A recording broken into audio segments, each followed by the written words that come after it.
And welcome to another Ryan Sports Views. Tonight, I have a special interview with former Montreal Impact manager, former Swope Park Rangers manager, former San Francisco Deltas manager, former Vancouver Whitecaps manager, and currently in his second stint as LAFC Assistant Coach, Marc Dos Santos. How are we doing? I'm very good. And you named all clubs that you like, but you missed Ottawa, though. But Ottawa Fury, yep. You missed your favorite clubs, Montreal, Vancouver, right? Toronto is has a very big rivalry with those two clubs, but not really Vancouver, but mostly Montreal. But there's some Vancouver fans that don't like Toronto. Probably the center of the universe thing. But first question I have for you before to get into this rise of the Canadian men's national team. What do you think was the seminal moment of Canada's rise? Was it MLS coming to Canada? Was it Alphonso Davies? Or do you think it's something else that not many people really notice? No, I think it's a mix of a lot of things. There's no doubt that having 3 Canadian clubs in the MLS allowed a lot of Canadian players to play at a higher level. Before you had players, it was a national team of unattached players or USL players, and some like Dwayne or Ali Gerba at the time, Patrice Bernier that were out, but very few. A lot of players unattached playing, and then MLS started to give a platform to them. Then our young players looking at these players playing in MLS started to dream more. I think so. It was a trickle effect on everything. For the rise and seeing where the national team is today. So when it comes to this upcoming window, how many points do you think Canada will have? Do you think it's a 9-point window? Do you think it's a 7-point window? Or do you think they get 4 or 5? Or do you think it's enough to qualify? What do you think about Look, it's a good question you're asking. But what I think is there's going to be a very emotional game, the first one, because they could get it done. Okay. As long as they get a point in Costa Rica. Yeah, they could get it done. So there's a big emotional part. If they don't get that point, well, it brings an additional pressure for the second game. And then you don't know what could happen. So knowing John and knowing a lot of the players, I think the focus they have is 1,000% in the first game and focusing there. I don't know. I can't guess the points, but do I think they're going to make it? Yes, I think they're going to make it. No doubt in my head. Here's a good question from my friend Isaiah. Says MLS all CONCACAF team could beat Mexico. I don't. MLS all CONCACAF team could beat Mexico. Like best MLS players. But you already have Canada and US beating Mexico. He's got that's a good point. So if most of Canada's players were MLS players in that US game. Yeah, you already have a lot of that. But it would be interesting to see what lineup would that be, MLS all CONCACAF. But what's important to say is that not long ago, Ryan, you would have Canada or US playing Mexico, and it was not even close. And now you have Canada. I'm staying with the topic of the Canadian national team. Canada goes to Mexico without any complex, and they play home against Mexico without any complex. It's equal game.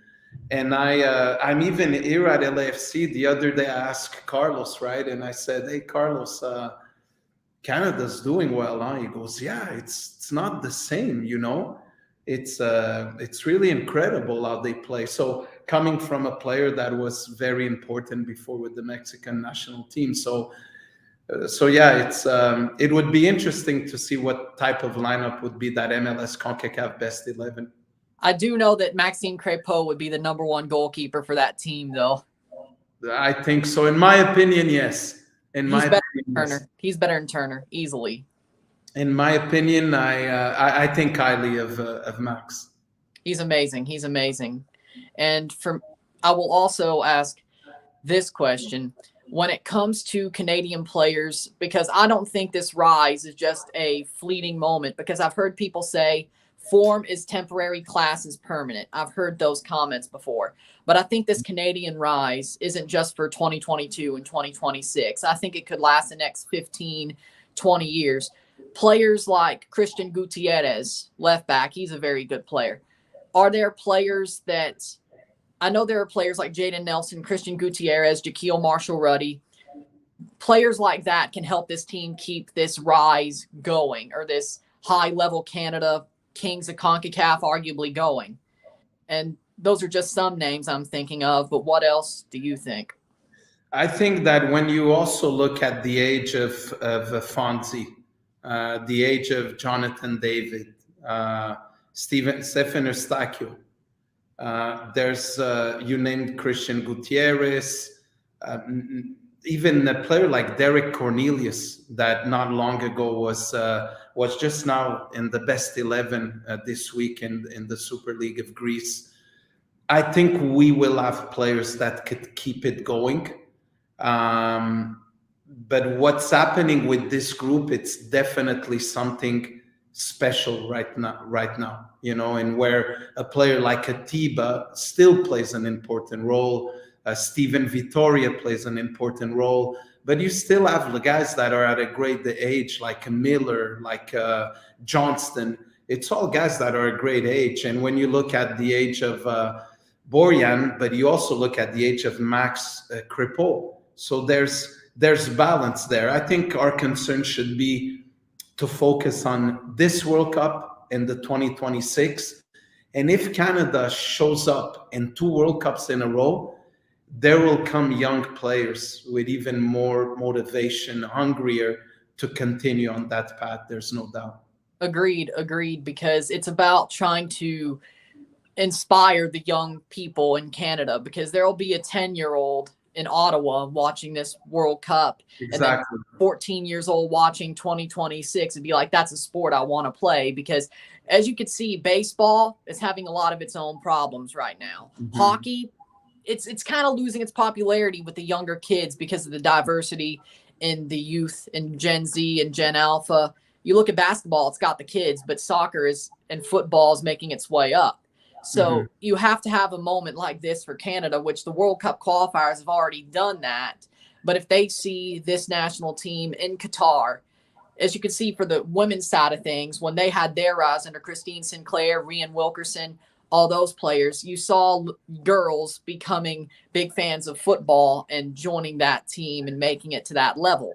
So the same situation should happen here, because there's all this buy-in from everybody around the country of Canada, whether it's young or old, but especially with the young kids, they'll be inspired from what they see from players like Stephen Eustachio, from Davies, David, Laren, Lorea, hopefully he's still starting, but Nottingham ain't doing enough with him. It's kind of making me mad. I wish he stayed in Toronto. But as you can see, there are players that are easily likable and easily inspiring these kids. It's not just Ronaldo anymore. It's not just Messi. It's not just Neymar. It's not just Christian Pulisic, which I don't think that really helps for Canada, but Mason Mount, stuff like that. It's what you could see from European side of things. There's more players in Canada that inspire the kids now than just Ronaldo and Messi and those big names. If you see what happened with the United States after the World Cup in '94, and then MLS coming, it totally changed the country. The evolution of players in the US and the growth of the game in the US. So I have no doubt Canada qualifying for Qatar, and then back to back for the first time playing here in 2026. It's going to create a big buzz, and it will inspire young kids to reach higher levels for sure.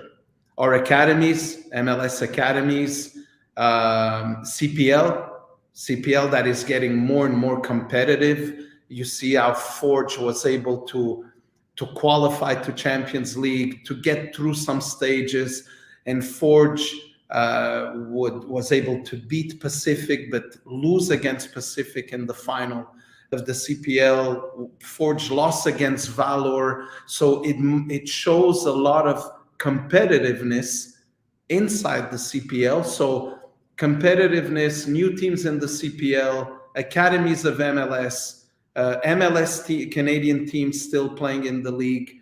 Then you have Canada qualifying for the World Cup twice in a row. That will bring better players also to the market for sure.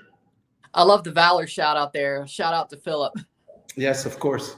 No, but what I was meaning by that is that you had these good teams like Pacific, Forge, also losing games in the CPL and having tight games.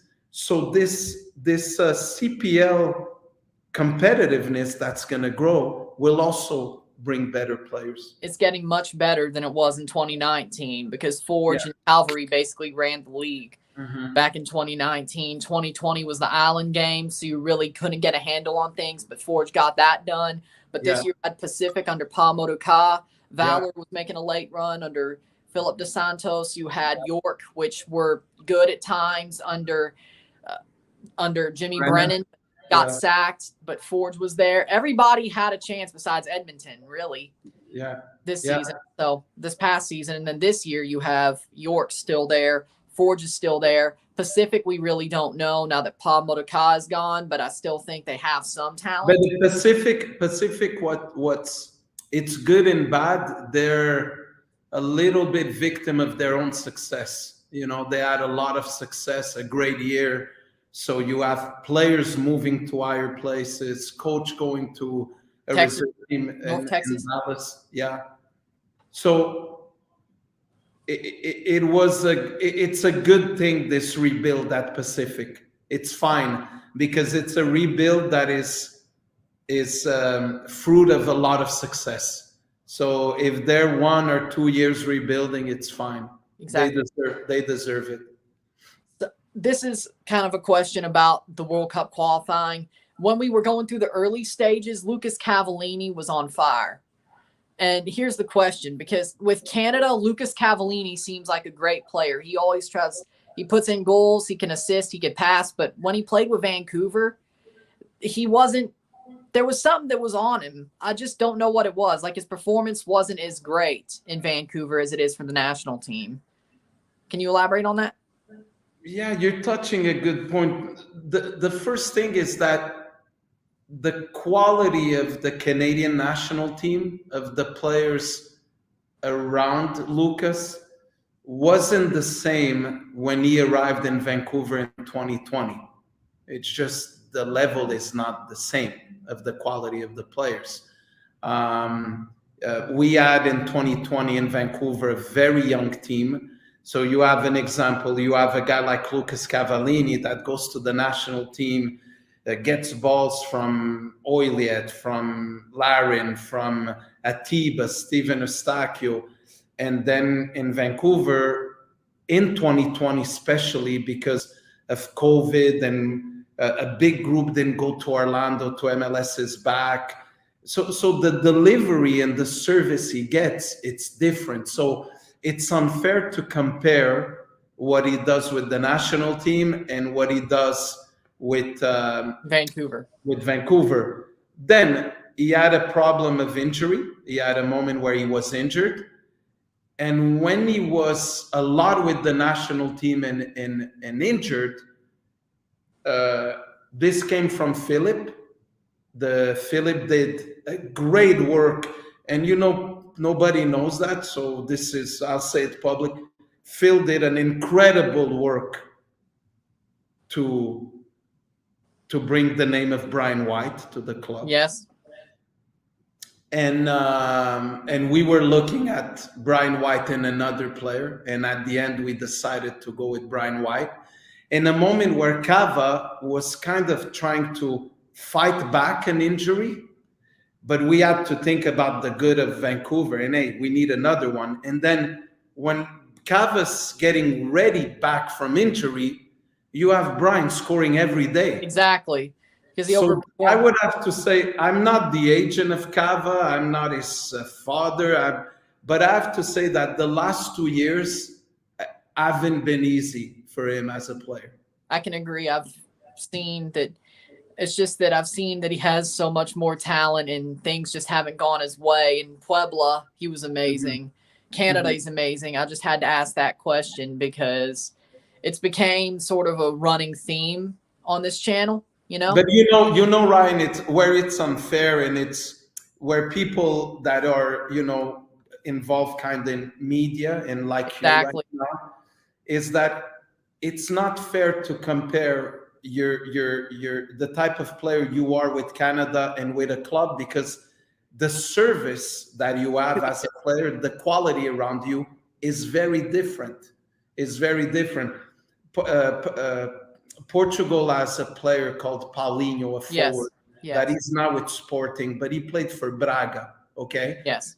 And he gave an interview when he was in Braga saying the first time he went to the national team, he says, they asked him, how was it? And he goes, I was speechless. Sometimes I didn't know what to do with the ball. And the thing is that, of course, not that the Braga players don't have quality. Braga is a team with quality. Exactly. But then when you arrive at the national team, and now Renato Sanchez, Moutinho, Bernard Silva, Ruben Dias, Ronaldo, and then all the quality around you is all good.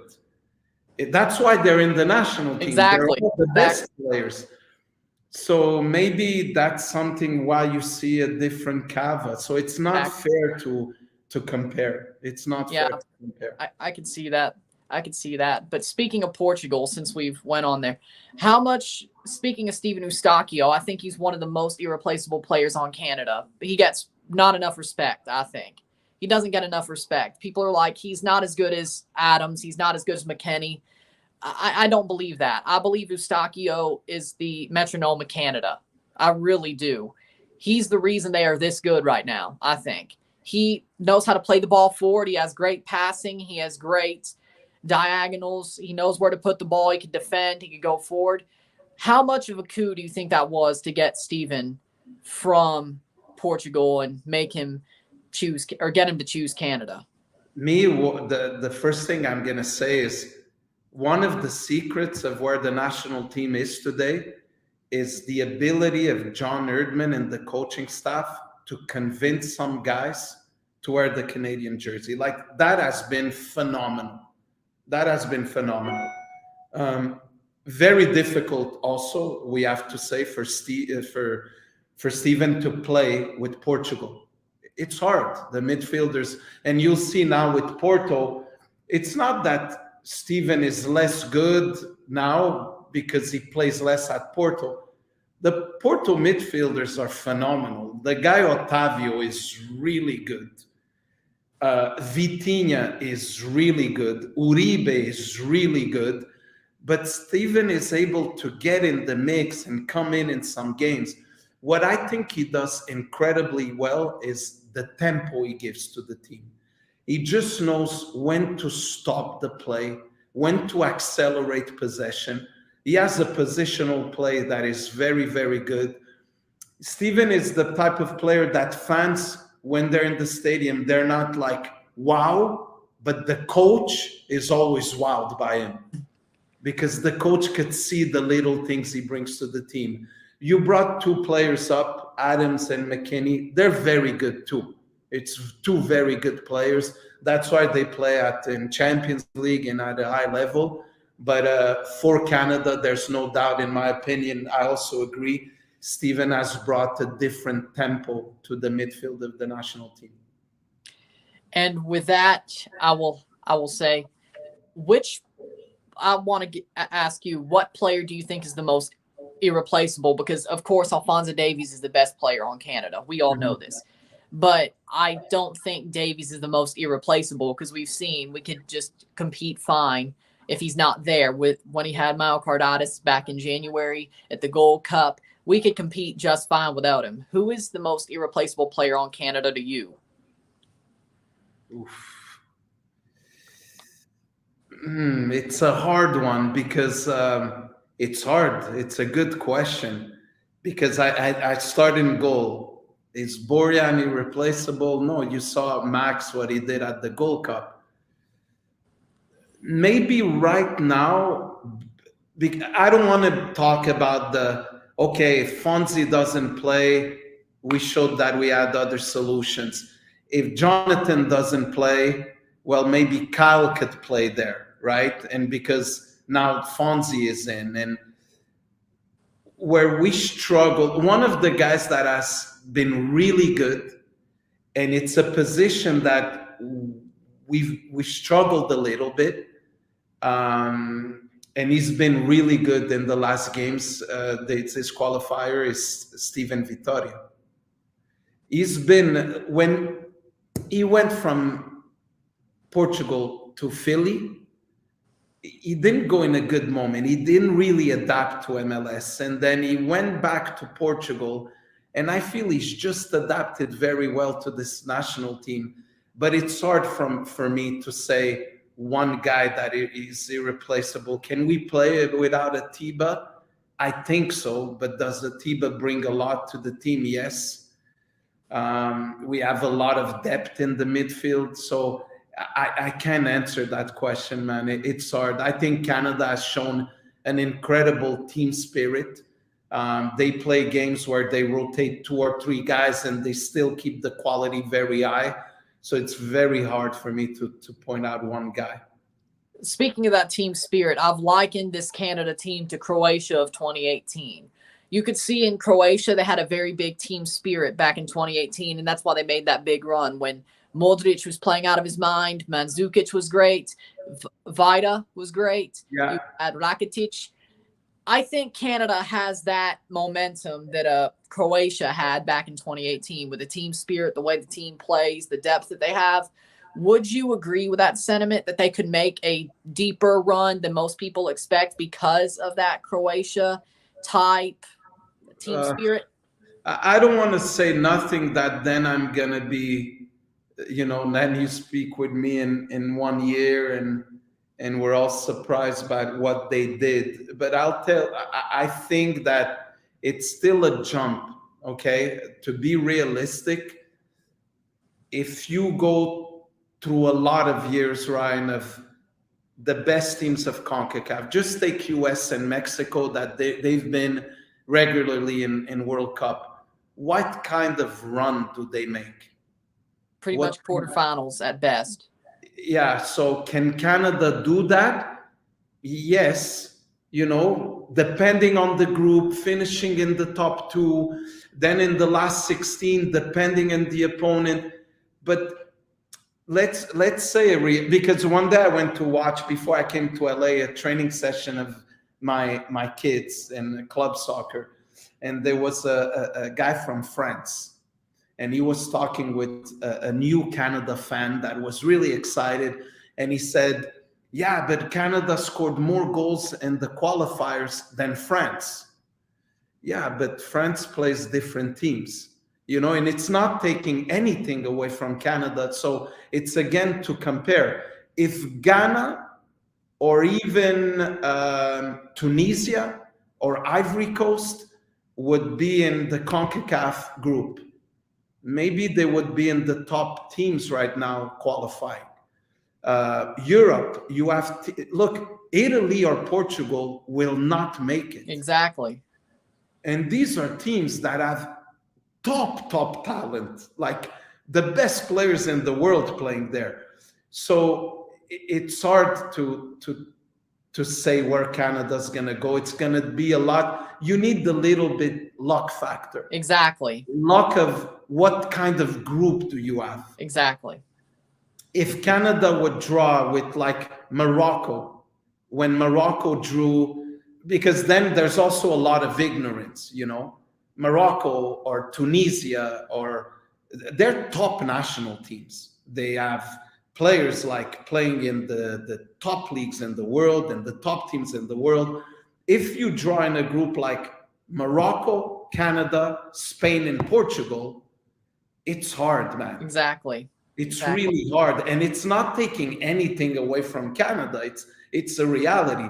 Now, maybe, I don't want to say name of countries, not to shock anybody, but maybe you could be lucky in a group. I have some countries in my head, but I don't want to say it publicly to be disrespectful, but maybe you get lucky. And then you arrive in the last 16, and the draw, you got a team that you could play against and do well, or be very unlucky. You need a little bit of luck in the World Cup, in my opinion. Exactly, which is what Croatia also had in 2018, because they had a lot of luck and situations went their way. Yeah. And they beat England because England, well, I won't be disrespectful, but I'm not really sold by England, let's say that, but I'm never really sold by England, but we'll leave that one there. For me, I have to say the way Canada's been playing for over a year has just been wow after wow after wow. Even when they've lost, like the U.S. game and the Gold Cup and the Mexico game, you're still wowed when you leave watching the match, or when you turn off your TV or change the channel, you're like, that was a pretty good match. I'm proud, that's kind of a different feeling than even 2019 when Haiti happened. I was shocked, but I was like pissed off, Haiti was not a great moment, like that loss in the quarterfinals in 2019.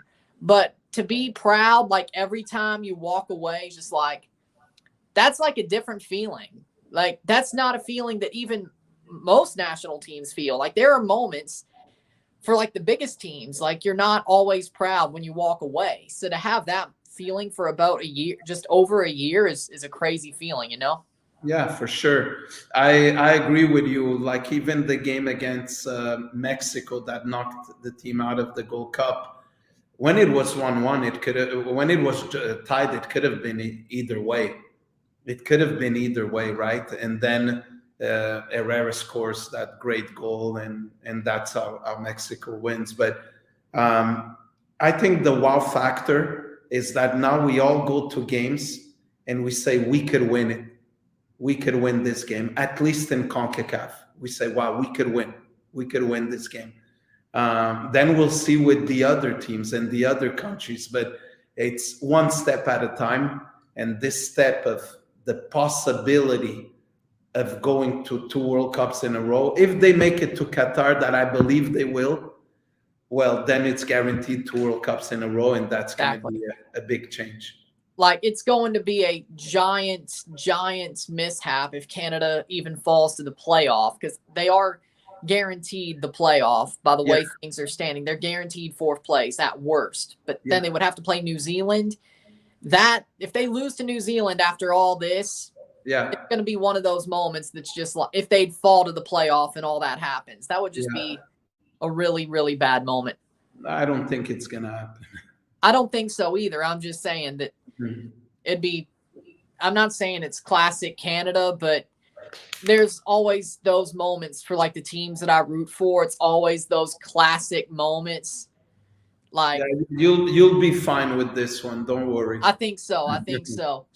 But with also, I have to ask this. Who is your favorite player on Canada right now? I will ask favorite. My favorite player is Steven Eustáquio. He's my favorite. That's a good answer. Yeah, he's my favorite player. Yeah, I'd say. I of course I love guys that I work with. Like I love Daniil, I love Max, but I'll tell you why. I've known Steven from a young age. His brother Mauro played for me in Ottawa. Mauro is a fantastic guy, and I think Mauro is going to be, he's now an assistant coach with Marc Dos, but I think he's going to be a good head coach one day. Smart guy, loves the game. But Steven comes from far. Steven tried out when I was with Swope Park Rangers with Sporting Kansas City. And he didn't stay because of a problem of back then foreign spot. Then he went to the 2nd division of Portugal, but it's not like a second league. So it's like the 3rd division of Portugal. He did well, went to the 2nd division. He did well, went to the 1st division. I like the grind part of Steven. He's a grinder. He worked very, very hard today to be in a club like Porto. And credit to him, credit for his hard work. And yeah, he's a player that I really enjoy watching. He's a success story that I think everybody could be inspired by, because from him to go all through these levels and then be one of the most strongest players for Canada and the most player that I think led them to this rise, and to get them to the World Cup is just one of the greatest things that you could see. So I'd love to see those underdog stories, you know?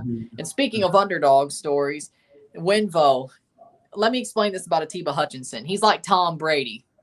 That's how this underdog story, he's like ageless. I don't know when he's going to retire. And obviously, as long as he wants to go, I want him to go as long as he can go, frankly, because he's still great.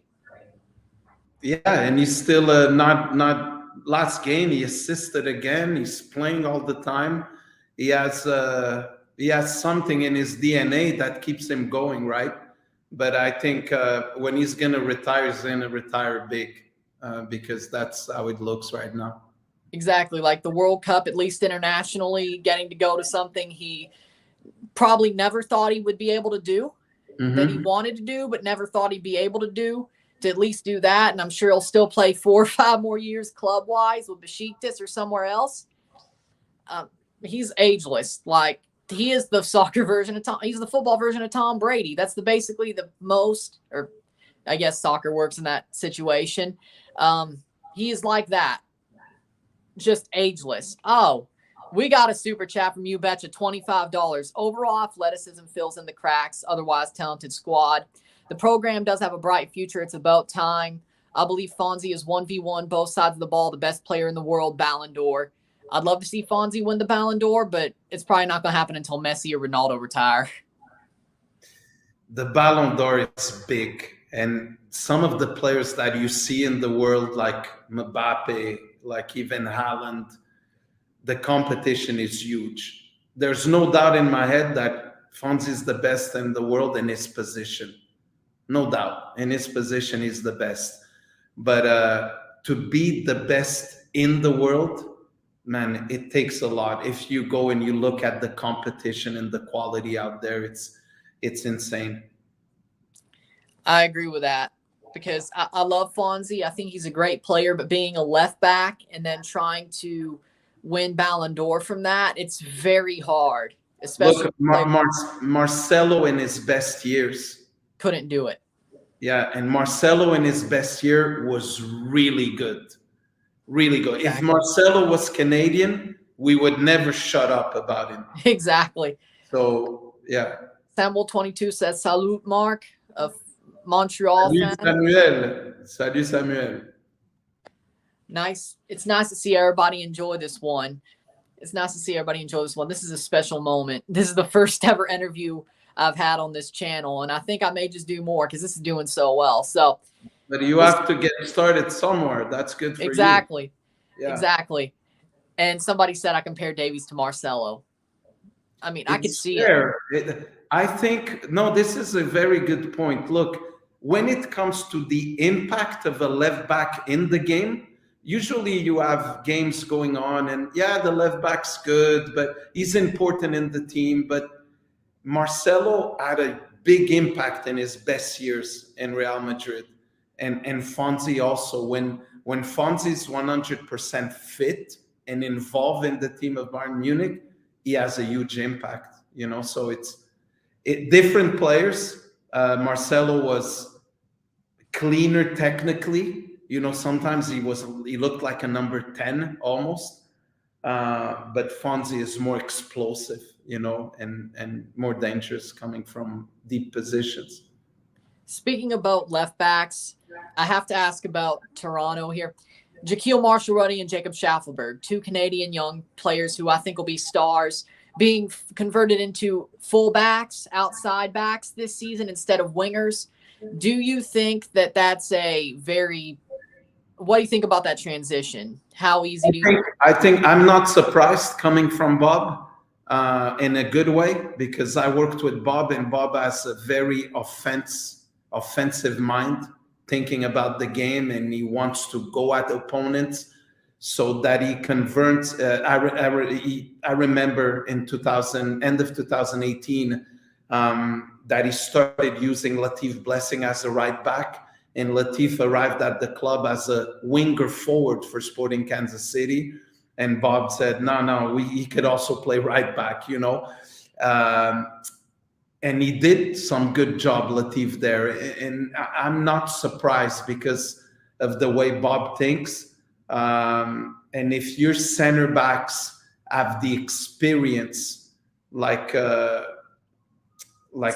and Mavinga right now playing, well, you could work with that. And I think it's going to be very interesting to see how these two players grow for Toronto FC. I have to say, though, I like how Bob is following what Europe is, because when Jaquil went over to trial in the winter, it sounds like he was playing left back, right back when he was trialing with Liverpool, Arsenal, all those big English clubs. So Bob has a lot better idea about the game than people in Swansea think he does. But it's too bad, because in Swansea, it was, in my opinion, when you arrive with an American accent, maybe, unfortunately, it wasn't very well received. And if Bob would win every game, they would say, no, that's fine, we don't care about the accent. But then I think it was hard, and it was very unfair. And, it's harsh out there. Some people are harsh in their comments, and Bob follows a lot of the European game. Bob watches a lot of games. I remember in 2018 being with Bob, it was hours of clips of different games. He knew every player in the world. We would talk about every league in the world. And Bob is somebody that really likes the game. So he's going to take ideas from Guardiola or from Klopp and say, man, Guardiola converted this guy here. It reminds me of this guy that we have here that maybe could also be converted. And when you're a fan of the game like Bob is, that's what happens. Now, it's always very difficult for people that are from countries that don't have a lot of culture in the game. In a lower scale, when I arrived in Brazil in 2012, because I went to a club like Palmeiras, they compared me with a donkey, because I was coming from Canada. So it's too bad that these things still happen in the game, in soccer today. Thank you, Jacob, for the $6 super chat. Hello, Mark and Ryan. Thank you for that. For me, I think when it comes down to American or Canadian managers in Europe, even Bobby Smirniotis would probably have a hard time at first, because I believe Bobby Smirniotis could probably coach anywhere and he'd get great results.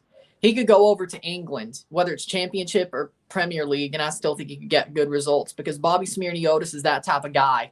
He could easily make people run through walls for him. I don't even play, and I'd run through a wall for Bobby Smirniotis. And it would be sad to see a coach like him have problems over there, because I honestly think England is one of the most, how do I put this without sounding too far? England is very prejudiced, I think.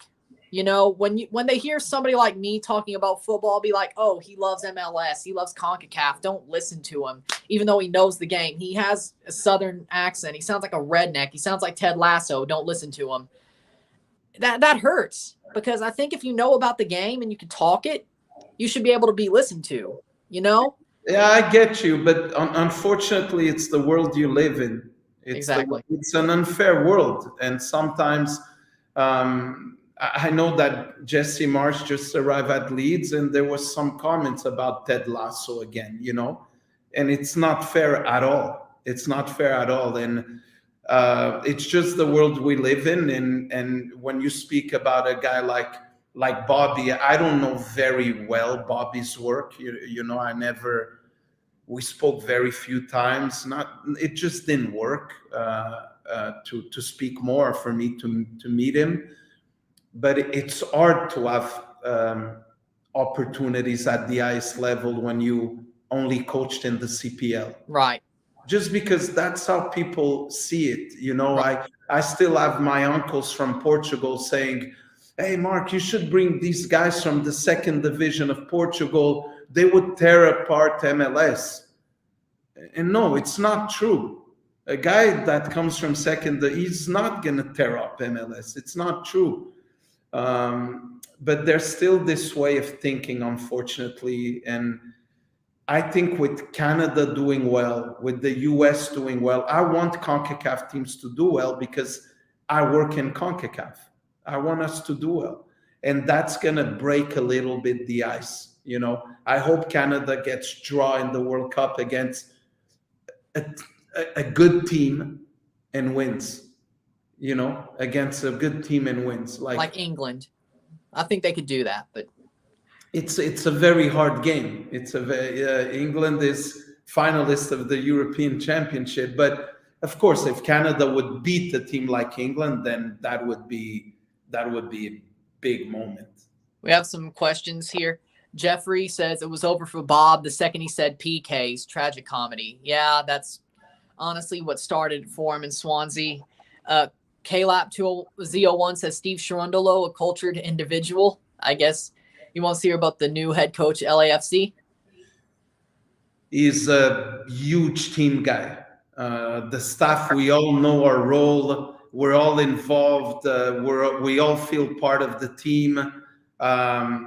It shows in training. It shows with the players. Huge team guy. Zero ego at all. And it's refreshing to work with people like that. Zero. He doesn't want to show himself. He's 100% there for the team, and this is great. And then he also asked, how would Steve Cherundolo do in Europe/England? I don't know. You guys would have to ask him that. But you know what I'm gonna say. You know, sometimes we talk, how would this guy do? How would that guy do? But it's what we don't talk enough is it depends with the quality of the players that he has. If a very good coach goes to Europe with a very bad roster, and we give the example of Bob at Swansea, the roster wasn't very good. And the truth is that they got relegated even after Bob, you know, so you also need to have the quality that allows you to shine as a coach, depending on the club, depending on the quality. So Rio says, don't forget Bruce Wilson of Canada was selected as the best left fullback in CONCACAF of the 20th century. Yes, Canada's had their awards over time, even before this era. Yeah. And he also says, me and my brother were born in Canada. We were way better soccer players than our English cousins. Hey, that's the way the world works. It's a small world. World's crazy. Yep. And then here's another one. How would John Herman do in England or Europe? Now, I think he would do great. He's already English, but I think if he went to a club such as Everton, I mean, the roster isn't great over there, but I think he could get some out of them. I think Herman would do great. I think he's a coach that's able to work with what he's got, and that's what makes him so good. He can work with whatever he has and make it look amazing. I don't think he has to have a certain amount of players or a certain type of players. He can make anything look great as long as he knows, okay, this guy can play this way, this guy can play this way, here's what I'll do. And he's very, very easily changeable. He can easily make changes and easily make adjustments. And that's the good thing about Herman. He's not afraid to change. It's very hard question that is asked, you know, how Steve would do in Europe, how Herman would do in Europe. It really depends on what group you go to, what locker room do you go to, what quality, what type of egos do you have. Then when you coach a national team, you're with the players, pockets of 3 days here, 1 week here. How would you do when you're with them 11 months every day? It's not easy questions. It's not a question that has an easy answer, sorry. A little bit, I would Carlo Ancelotti do if he would come and coach FC Edmonton. You know, it's hard to say. It depends also on the players he would have, on the dynamics he would have. It's not an easy question. But I will say, whenever they bring in a European coach or South American coach to MLS or North America, they normally don't do the best. They normally flame out, honestly. And I don't know why that is. Is it because of the roster rules? Is it because of the differences in the sport over here? Or is it just... What's disappointing is when a coach comes out from outside and doesn't embrace the fullness of MLS. Like in MLS, you have in the same roster, you have Champions League level player and you have fifth division level player.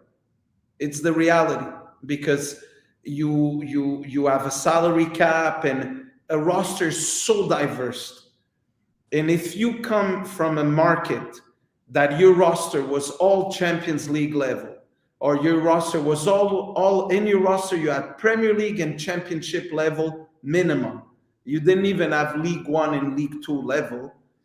Well, if you don't know that you're coming to that, you get frustrated. And I've seen even some coaches talk publicly about that. We're not good enough. Our roster's not good enough.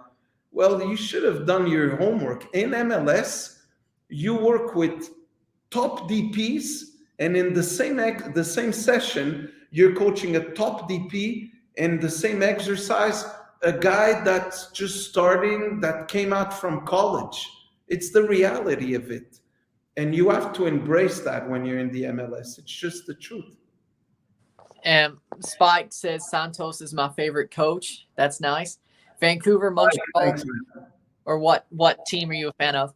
Rio says Conte is not doing well in England with Tottenham. He says he needs better players, but loses to Middlesbrough, Division 2. Conte's a champion. He's going to want to be he wants to be backed, and he never has been, really, besides when he was at Inter. So that's just the situation. My thing is this. Conte is top coach, phenomenal coach. And he's proven in so many places. But now he could go to, because we've seen it so many times, he could go to the Spurs, not do well, and now people are going to say he's not a good coach. No, he's a very good coach in a very tough environment. And Tottenham showed in the last years that it's a hard environment to be in. So, look, what sometimes people don't get is the club makes the coach. It's not always the coach that's going to make the club. And you have the example of Porto. Porto is a club that I know very well. It's a club that the structure allows you to win. They have everything in place for you to succeed. And who got out of Porto? José Mourinho, André Villas-Boas, Nuno Espírito Santo, Paulo Fonseca, Sergio Conceição. Now, I'm telling you, soon he's going to be in a big club. Phenomenal coach. He's going to be in a big club. Why? Because the structure FC Porto allows the coach to flourish and win. When you expect always the opposite, that the coach has to arrive and inside the bad structure win, it's not easy. And I think Conte right now is struggling to figure out the structure of the Spurs. Rio says, I'm 100% agreeing and impressed with Marc Dos Santos' mentality about coaching. He's got a great mentality. I love to hear it. I totally agree 100% too. If I was a coach, thank you, Rio. Probably. Colin says, great to have Marc on the show, Ryan. Good job. It's been working for a couple of weeks here. We've been trying to work this out. And I can only thank Marc for helping me here and wanting to work this one out. So I know that you, Ryan, want to start something, get going, and I like to help people get going, so anything I could do to help, no problem. So speaking about coaching mentality, I know this is kind of went a little bit more just overarching, but that's what we like here. What coaches have you gotten a lot of mentorship? What coaches do you want to learn from or be like? Which coaches do you? It's a good question. look, the one that really was the gas that got the fire going was Jose Mourinho at Porto. I started reading a lot about tactical periodization, coaching methodology. I went to the University of Porto to then do an internship at Porto in 2004 and learn a little bit what Mourinho was doing there. It was the big years, the start of Mourinho, not only with winning the UEFA Cup with Porto, Champions League with Porto, going to Chelsea. And then with the years, I became older, learning more experience. There's a coach that impacted my life when it came to values, was Tony Dungy from the Indianapolis Colts. He had an emotional impact in my life in values. Then Ancelotti impacted me. I did an internship in Chelsea in 2010. What impacted me about Ancelotti is the joy of life inside the stress of the game. All the pressure you could have coaching a team like Chelsea and still knowing how to separate and enjoy life. One day, Alessandro Nesta said, the coach I would go through a brick of wall for would be Carlo Ancelotti. And because of his personable way and how he is with the players and people. And then, of course, that Klopp, what he's been doing and the intensity he brings to Liverpool. And then there's the unicorn, because you have to say it. There's the unicorn, the guy in another planet when it comes to soccer. It's Pep Guardiola. Him I don't even try to recreate because it looks impossible. It's absolutely incredible what he brings up. Everybody has love for Pep, and I have to say those Barca teams, those were prime Pep. Like, he's never gotten back to those heights. When Messi, Xavi, Iniesta, those teams, that was the best Pep, that era. Yeah, but it was the best quality. Like, that Barcelona from 2012 or 2011 to 14 was impossible to play against. Impossible. But the way he had even Bayern Munich playing in his way, and now with Man City still in his way, it's incredible now how he created the fullback playing as a midfielder. Now he's using Ederson in the build-up almost like a center back to have an extra player on the field. With Pep, there's going to be always something new, and I think he's a unicorn when it comes to coaching. Here's a good question. I was talking to my friend tonight, and he was asking me if I had collectibles from Toronto Metro's Croatia because he had 2 signed programs from Eusebio. Did Marc get to meet Eusebio? Look, when I coached the reserve team of the Montreal Impact in the days, we played Toronto, Croatia, when it was the CSL back then. And the week before, I went to watch Serbia White Eagles against Toronto, Croatia. I thought it was one of the best soccer environments in Canada. Incredible. And then after our game, I was invited to the Croatian club of Toronto. And there was all these pictures in the Croatian club of the history of Toronto, Croatia. And there was Eusebio and playing for Toronto, Croatia. I didn't know.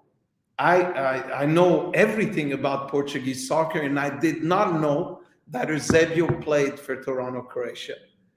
And it was just incredible to see that. But no, I never met Eusebio personally.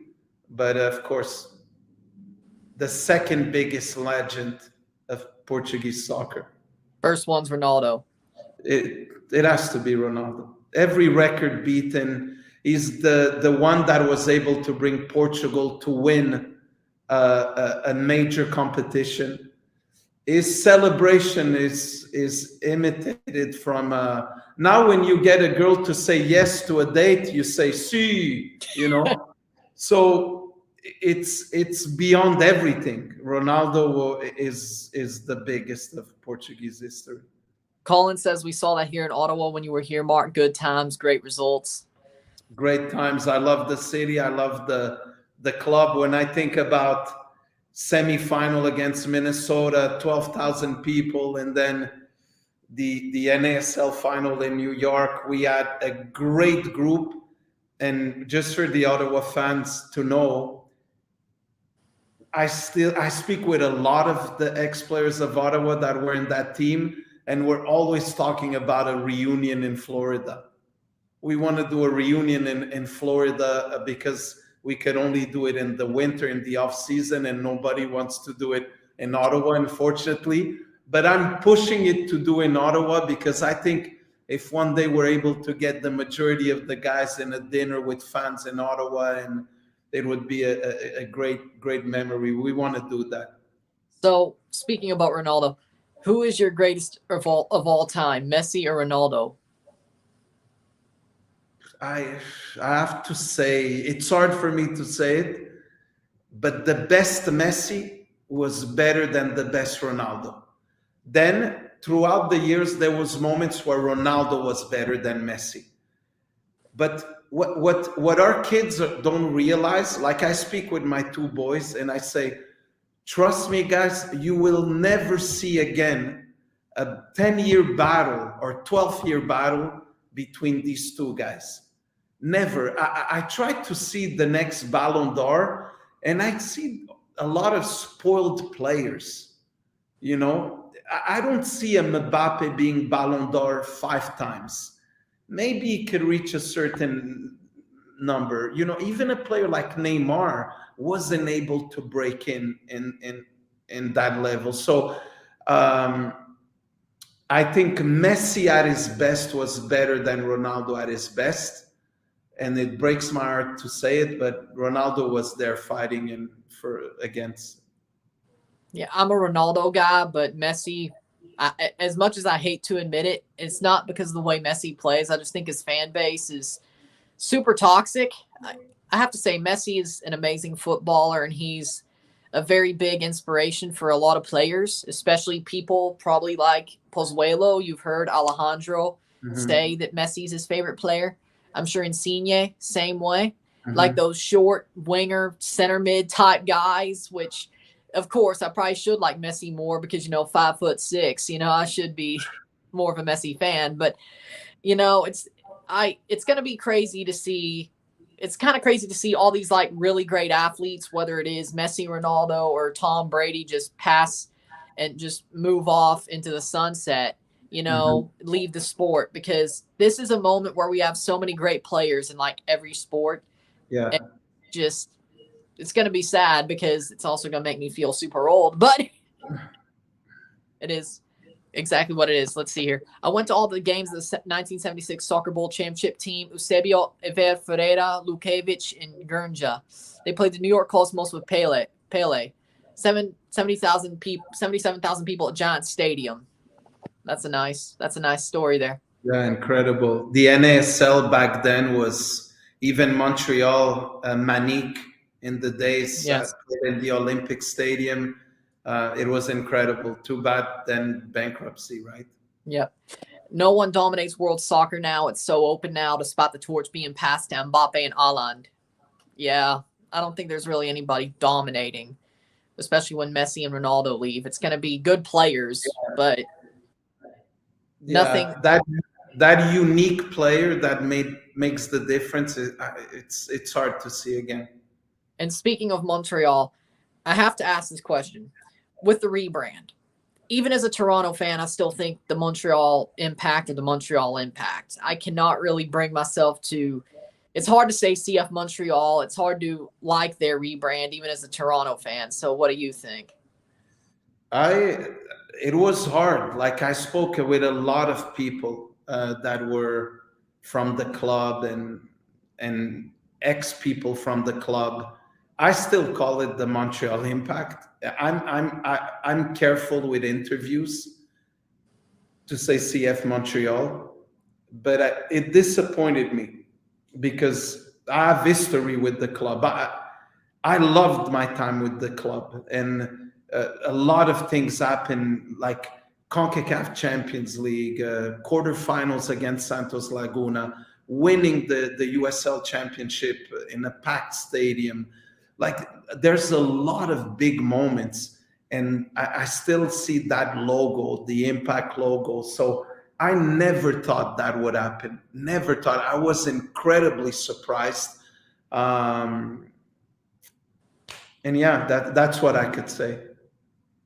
Somebody says Salah would be the best player. Salah, we speak, look, Colin, right? Yeah. Man, we speak Mbappe in Haaland. Salah's there for sure right now, for sure. But I think Salah's just a little bit older, which kind of hurts that. But Salah is a different type of player. Yeah. And then I would take Haaland over Mbappe every day. I agree. Impact forever. TFC fans feel the same way. The Impact is our rival. Exactly. So one last question about Canada, because we're getting up on the hour mark. I'm trying to not take this be too long. I have this big question. If you were ever asked to be part of the U20s, the Olympic squad, and be the coach of that squad or be an assistant coach on Canada, would you love that opportunity? Right now, no. Right now, no. And I'll tell you why. I'm so, there's places that you just feel it's a fit for you. And there's something with me with LAFC. I feel incredibly comfortable here. The people here, you're a fan of another club, but I'm just being honest. It's good people in this club. The owners are very present, but present in a good way. They want this to work, and we had a dinner in the house of one of the owners in Beverly Hills. It was an incredible night. The people are good. When we have a staff game in the club here, all the building goes. We're like 10 versus 10 here in the staff game. The 32-52 are unique.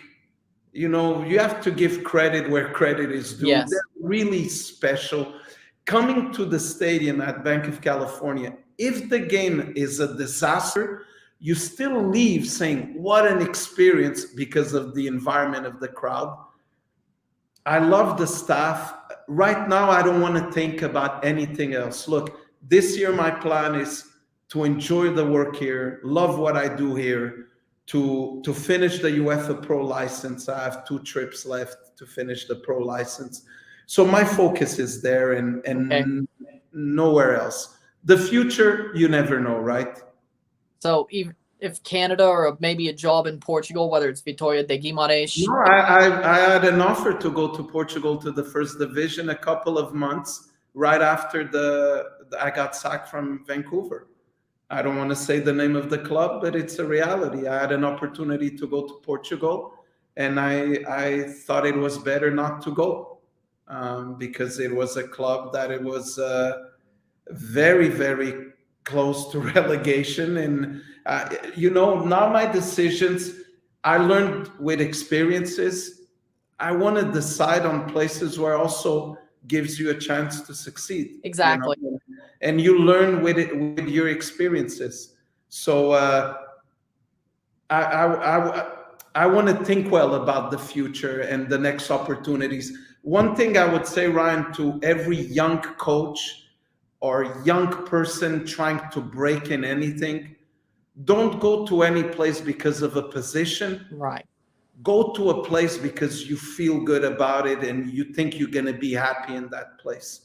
That's why you have to choose your job, and never choose a job just based on a position. Right. That's my advice to young coaches. And Colin has a question, says, how's Raheem doing? Speaking of Raheem Edwards, in your opinion? I think he's talking about Raheem Edwards. Look, Raheem here in LAFC, he had very good moments. He had moments, and especially the last part of the season, he had good moments. Now he's with Galaxy. He's with Raheem Edwards with LA Galaxy. Yes. Yeah, with LA Galaxy, and he had a very good first game and a great assist for Chicharito in the winning goal. Now Raheem plays on the left side. And the left side of Canada right now, you have Adekugbe in an infatuated moment. What a goal he scored against the US. Yes. And you have Fonzie. It's hard to break in that side of, and you still have Gutierrez as an option. It's hard to break there. And you gave Gutierrez his debut in MLS's back as well. So yeah. Here's Isaiah. Portuguese league is scary parts. I remember when Cole Bassett turned on a move to Benfica last year to stay one more year at Colorado. Now he got a better move to Dutch giants Feyenoord. I think, without being disrespectful, I think Benfica is a much bigger club than Feyenoord, in my opinion. But it's a decision. Maybe the player thought he would have more chances of playing in Feyenoord than in Benfica. I think with Benfica, there was first staying with the B team before going to the first team. But the tough thing in Portugal are not the big clubs. If you're able to be in Guimarães, Braga, Porto, Sporting, Benfica, it's solid. But the other teams, it's a grind. Sometimes I hear people saying, this player should go play in Europe. This is so general. Where in Europe? Lithuania? Or England, France or Bielorussia? Like, what do we mean here in Europe? Because MLS is better than many, many European leagues. Many. I think MLS is like better than anything that isn't top 5, honestly. I think MLS is getting to that point where there's a lot of ignorance outside, right? But now what's going on is the people that, like a lot of players that were in Brazil, for example, came to play in MLS and now are back in Brazil. And a lot of the agents, because of what they heard from their players, there's more interest in the MLS. Palmeiras, that is right now the king of South America, yes. 2 Libertadores in a row. They bought Atuesta from LAFC and MLS. So that starts to become, wait a minute, there's quality in the MLS. And I think that sometimes just to say, it's better to play in Europe, man, I'm going to bring you to places in Europe, you'd be very surprised how bad it is. So, and I would say Atuesta was LAFC's metronome for a very long time before he got sold. So to see him go to Palmeiras was shocking, but he also did pretty well as playing in the Club World Cup final, I thought. Yeah, it was a hard game. He came in. It was a hard game. I thought he played very well this last game against Atlético Paranaense now to win the Super Cup of South America. But Atuesta is going to have a transitional moment too, right? Going to here in LA, he was similar to some extent as Steven Eustáquio. Like, they have a lot of similarities as players, but he was the guy that gave a lot of the tempo in the midfield of LAFC. And now he goes to a club where there's Zé Mario, where there's Danilo, where there's Patrick. Man, it's hard, the competition. So it's going to be interesting to see how he grows there. I will say about Atuesta, if he wasn't suspended for that CCL final in 2020, I think LAFC wins it. I really do. I think LAFC wins it too. And when the game is 1-0, Carlos Vela misses a chance to do the 2-0 that normally he scores that chance 9 out of 10. And in that day, the shot went wide. Huge chance for the 2-0, and then it ends 2-1. So it wasn't made for LAFC that night. I will say, Rio says, thanks for your time, Marc. Good luck. Thank you, Rio. Thank you for being here. Thank you very much. So with that being said, this was an amazing interview. Thank you, Ryan. Y'all check out, hit that join button or that first link in my description to become a member on this channel. Hit that subscribe button. Hit that red bell for any notifications. Hit the like button, comment, super chats on the live streams. Put this in playlist, share some friends and family, all that great stuff. This weekend, I have a live watch along in RSR for Toronto versus Red Bulls, and a live watch along in RSR for LAFC versus the Portland Timbers. So I want to give you good luck on Sunday night and the rest of your season as assistant coach. Keep on doing your good work, and maybe Toronto and LAFC meet in the final, MLS Cup final. We'll see how that one goes. It would be great. It would be great. Let's cheer for that. I hope it happens. That'd be a great final. Bradley versus old team against you and Sharundalo. That would be a beautiful final. Let's hope for that. So with that, for Thanks, Marc Dos Ryan. Santos, I'm Ron Anderson. I'm out. Peace. Take care. Take care. See y'all.